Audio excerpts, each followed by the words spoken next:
परिचर्चा के रूप में आज पुरानी चर्चित चर्चा करेंगे, क्योंकि जिन भक्तों की हमने 2-3 दिन पूर्व में चर्चा की, उसी संदर्भ में, उसी शैली में, उसी तारतम्य में भक्ति के विधि विधान को समझ लेना साधकों के लिए आसान होता है और एक लय बनी रहती है, तरंग बनी रहती है। कल हम लोगों ने चर्चा की थी सेन नाई की, उससे पहले की थी रामदास भक्त की, उससे पहले परमेश थी दर्जी की, और आज चर्चा कर रहे हैं भक्त कुबा कुम्हार की। राजपुताने के किसी गांव में कुबा नाम के कुम्हार जाति के एक भगवत भक्त रहते थे। सरल थे, विनम्र थे, विनयी थे, और सबसे बड़ी बात कि आत्मसंतुष्ट थे। ये दुनियादारी की वस्तुएं कभी किसी के जीवन में पूरी नहीं आ सकती। हम बहुत बड़ी भ्रांति लेकर चले हुए हैं। हम ये समझते हैं कि परमात्मा नहीं मिलता, दुनिया मिल जाती है। मुझे दुनिया का कोई आदमी अब तक ऐसा नहीं मिला, मैंने पूछा हजारों से, कि वो ये कह दे कि दुनिया की हर चीज मेरे पास है। अरे एक सिलाई मशीन की बात ले लीजिए, जिस मॉडल की आप खरीद के लाते हैं दूसरे दिन दूसरा आ जाता है मार्केट में। सुबह चर्चा हो रही थी, परीक्षित भी कर रहे थे मेरे साथ, कि मेरे पास तो भाई 6 वाला फोन है। क्या वो? iPhone 6। कहते अब तो 16 आ गया जी मार्केट में। तो आज चीज खरीदो, कल ऊपर की वस्तु आएगी, आपके मन की लालसा बढ़ जाएगी, आप फिर सोचेंगे हैं मेरी तो पुरानी। दुनियादारी कभी किसी के पास पूरी नहीं आई, और परमात्मा जिनके पास आया वो दुहाई देकर कह गए, कहत कबीर मेरी शंका नासी, अलख निरंजन डीठा, मैंने भगवान को जान लिया है, देख लिया है, और परमात्मा को प्राप्त करके फिर कुछ भी प्राप्त करना नहीं रह जाता। गोस्वामी जी ने जब पार्वती से धन्यवाद करवाया रामचरितमानस के उत्तरकांड में, ध्यान से देखिए, दुख की बात है, आज हिंदू रामायण पढ़ते हैं, समझते नहीं, गाते हैं, हृदयंगम नहीं करते। बहुत सुंदर कांड हो रहे हैं, बहुत रामायण के पाठ हो रहे हैं, अखंड पारायण हो रहे हैं, और पंडित जी लोग पाठ कर रहे हैं और यजमान सुन रहे हैं, हनुमान जी जागृत होकर सुन रहे हैं। यही चलता है। और सुबह होती है तो संपन्नता है, नहा धो के तैयार हो गए, अतिथियों ने आना, अजी मेरे फलाने आ रहे, कॉफी वाला लग गया, फलाना लग गया, ढमकाना लग गया। अब बताओ, ये हालत हमारी है आज, दुर्गति है हमारी। हालत क्या दुर्गति है? गोस्वामी जी वर्णन कर रहे हैं, पार्वती जी ने कथा सुन ली भगवान शंकर के मुख से, और क्या कह रही हैं? अब मैं कृत्य भयं तव प्रसाद विश्वेश, हे विश्वेश्वर, अब मैं कृत्य हो गई, जिस काम को करने के लिए आई थी वो कार्य कर लिया, राम तत्व को जान लिया। इस तत्व को ना जानने के कारण मैं पूर्व जन्म में शंका में भटकती रही, शंका में भटकने के कारण मेरा एक जन्म गया, सती का जन्म गया। पर्वत से पुत्री पार्वती बनी, पर्वत की पुत्री पार्वती। नारद जी गुरु बने, उनकी प्रेरणा से तपस्या की, तब शंकर भगवान को प्राप्त किया। अब शंकर के चरणों में आई हूं। देखो एक बात समझ लेना, पार्वती शंकर का विवाह यौन सुख के लिए नहीं था, इसलिए पार्वती मंगल कहते हैं उसको, वो तो जगत के मंगल के लिए था।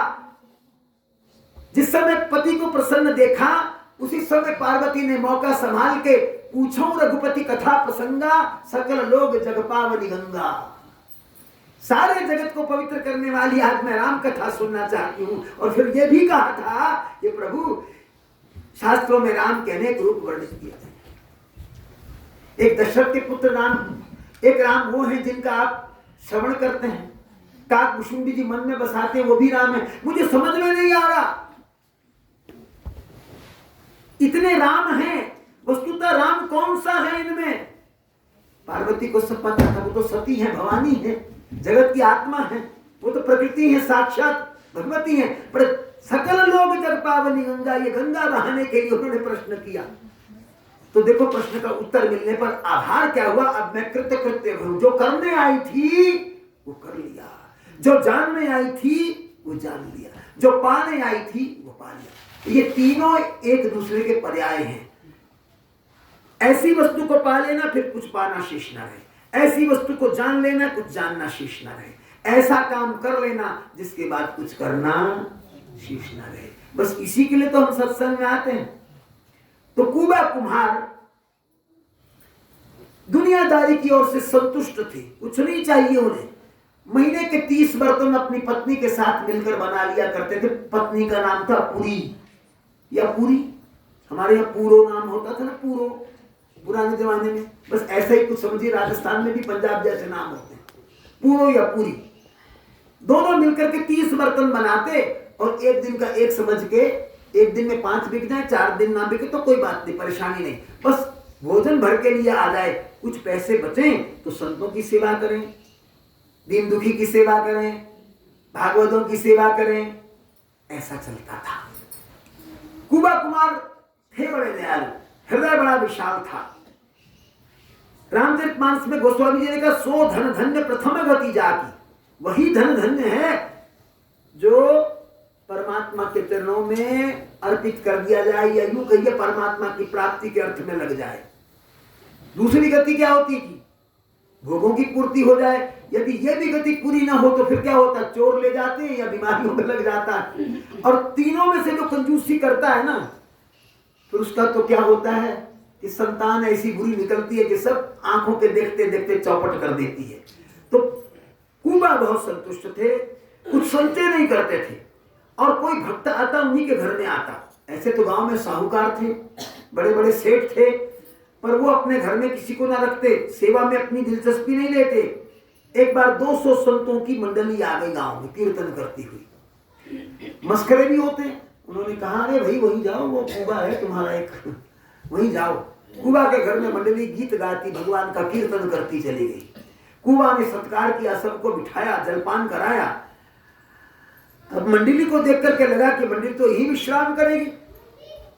पत्नी से कहा कि रात के भोजन की व्यवस्था के लिए क्या करें, घर में तो कुछ है नहीं, हम तो बचा के कुछ रखते नहीं।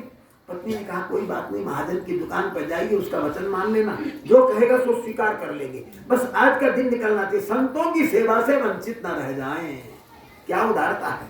महाजन की दुकान पर गए, महाजन ने कहा, अरे कुबा, तुमको हम ना कैसे दे सकते हैं? हाँ, हम तुम्हें सारा अन्न इत्यादि दे देंगे, तुम दाल अन्न नून तेल जो लेना चाहते हो ले लो, पर हमारी एक छोटी सी शर्त है। उसने कहा, कहिए महाजन। कहा, देखो हमें कुआं खुदवाना चाहते हैं, यदि तुम और मजदूरों की सहायता के बिना वो कुआं खोद लो तो आज हम तुम्हें भरपूर राशन देने को तैयार हैं। कुबा ने तुरंत मान लिया, क्योंकि पत्नी ने कहा था मान लेना, हम पूर्ण कर देंगे, आज का दिन गुजरना चाहिए। राशन मिला, घर में आया, लेकर के संतों के लिए भोजन बना, और भोजन के उपरांत भी रात में कीर्तन हुआ। संत सब सो गए, ब्रह्म मुहूर्त में उठे, सबने नित्य कर्म किया और फिर जलपान कराया। सब आनंदित हुए। कुबा को भूरा भूरा आशीर्वाद, अखंड भक्ति का आशीर्वाद दे करके संतों की मंडली विदा हो गई।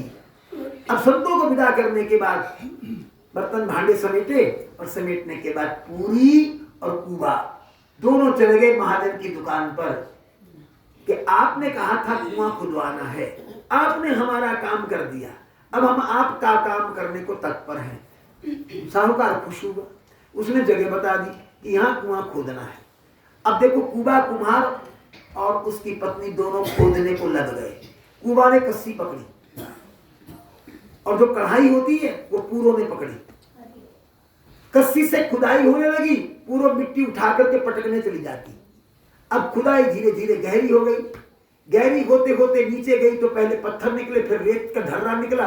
रेत वाली जमीन के नीचे अक्सर पानी निकलता है। तो जब वो नीचे की जमीन आई तो कुबा बहुत खुश हो कि पानी की धार अब दिखने लग गई है, मिट्टी बहुत सीनी सीनी हो गई है। अब वो सीढ़ी लगा दी गई। कुबा अंदर से कढ़ाई भर करके लाते और सीढ़ी के ऊपर आते, बाहर से पूरा पकड़ती, सिर पे रख के, अब मिट्टी के ढेर लग गए तो दूर तक फेंकने जाती, फिर लौट करके आती। जब वो कढ़ाई देकर के ऊपर खड़ी थी तभी कुबा नीचे गए और उन्होंने जो ही नीचे की मिट्टी कस्सी से कुरेदी, ऊपर रेत का ढर्रा गिर गया। एक ढर्रा गिरा, दूसरा गिरा, तीसरा गिरा और कुबा नीचे। पूरो ने देखा कि मेरे पति नीचे दब गए, उसने हाहाकार किया। सेठ साहूकार आया, कुछ और लोग भागे भागे आए, पूरो को कहने लगे अब तो इसके जीवन की कोई आशा नहीं। यदि कुबा दब के नहीं मरा तो कम से कम दम घुटने से तो मर ही गया ना। अब तुम अपने घर लौटो। जितना जीवन का साथ था उतना निभ गया। बस यही कह दिया कि आया थी कर्म संबंधना की हाथी कर्म क्षय पुनः। बेचारी पूरो घर लौट के रोध होकर के विधवा का जीवन व्यतीत करने लगी। कुछ लोगों को दया आई, घर में राशन भिजवा दिया, दाल आटा तेल भिजवा दिया, ताकि घर का कामकाज चलता रहे, भोजन का कामकाज चलता रहे। क्योंकि भारत में परंपरा, कोई प्राणी चला जाए तो कुछ लोग आकर के रहते हैं, फिर उसके अंत्येष्टि क्रिया तक घर में 2 4 6 10 20 लोग रहते ही हैं। तो 2 4 दिन के लिए तो लोगों ने सहायता कर दी। अब असली सहायता तो भगवान करते हैं। संतों का अखंड आशीर्वाद व्यर्थ में जाने वाला तो था नहीं। फिर कुबा की भक्ति थी। बहुत साल गुजर गए। इधर विधवा का जीवन जी रही है पूरो, और उधर वर्षा की ऋतु आई, मिट्टी बराबर हो गई, उस पर घास भी उग गया। घास उग जाने के बाद शरद ऋतु आई तो एक मारवाड़ की मंडली बैलगाड़ी पर तीर्थ यात्रा करने के निमित्त निकली, और उसी स्थान को देखकर बिजली घास है, यहाँ रात्रि विश्राम करते हैं, ऐसा सोचकर उन्होंने बैलगाड़ी खड़ी की, अपनी दरियां उतारी, बिछा दी, खाने पीने का सामान निकाला और पकाने लग गए। जब पकाने के बाद खा पी रहे थे तो अचानक संध्या काल में, यानी सायंकाल के बाद की बात है, जमीन के नीचे से कीर्तन की आवाज उन्हें आने लगी। अब कीर्तन की आवाज आई तो एक ने सुनी, दूसरे ने सुनी, तीसरे ने सुनी, चौथे ने सुनी, सब सुनी। सबने सुनी तो सब कान लगा लगा कर देखे। हतप्रभ हो गए। रात को थोड़ा बहुत भोजन किया, बाकी खुशी के मारे किसने करना था। कीर्तन के साथ कीर्तन करने लगे। पुराने जमाने में पॉपुलेशन कम होती थी, इसलिए किसी को बता नहीं पाए। जब भोर हुआ तो सबको पता लगने लग गया कि एक मंडली आके बैठी है, वो ये कहती कि जमीन के नीचे से कीर्तन की आवाज आती। अब गांव के लोग आने लगे। गांव के लोगों ने शिनाख्त की, अरे ये तो वही जगह जहां कुबा धंस करके मर गए थे। अब सारी और समाचार फैल गया।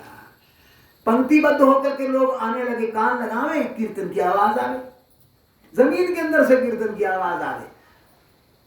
साहूकार को पता चला। लोगों ने कहा ये वही स्थान है जहां तुमने कुबा से कुआं खुदवाने का उपक्रम किया था।